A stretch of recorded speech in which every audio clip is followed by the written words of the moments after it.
Kjo është një pajisje laserike, Po? me të cilët bëhet laserimi i pjesës së pasme të syrit, të retinës, dhe shumë e rëndësishme të smurit diabetik. Diabetik, po.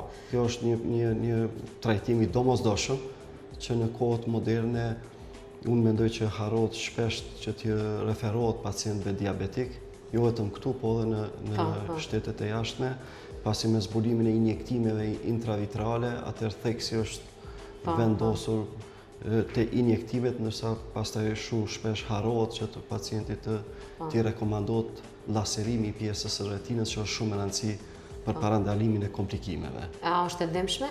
Jo, nuk është e dëmshme. Nuk është. Absolutisht është procedurë e shkurt, e shpejtë, e cila nuk kërkon mbyllje të syrit, pacienti më njëherë mund të kthehet punës së përditshme, prandaj edhe është shumë e thjeshtë. Te këta pacient ky përdoret në suaza, për shembull mujore, vjetore, si rekomandohet kjo? Te pacientët të cilët kanë nevojë, varësisht nga sa seanca kanë nevojë, atëherë dhe i rekomandohet. Te smurët diabetik që kanë ndryshime të mëdha, atëherë duhet bëhen zakonisht 3-4 seanca në njërin sy.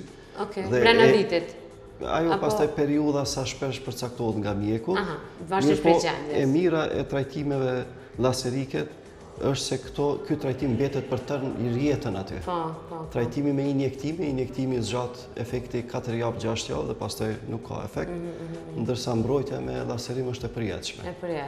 Natyrisht, intervenimet laserike bëhen edhe te smundje tjera të retinës, sidomos te qarjet e retinës, te vrimat retinale, për mos me ardhur te komplikime tjera, atëherë bëhet mbrojtja me laser fotokoagulim. Dhe shkon me njëherë në punë shpe, funksional, lirshëm ditën ashtu siç e ka planifikuar. Me vazhdu, ndoshta atë ditë për shkak të zgjerimit të bebzës mundet mos të ketë mundësi të punojë, por të nesërmen mundet.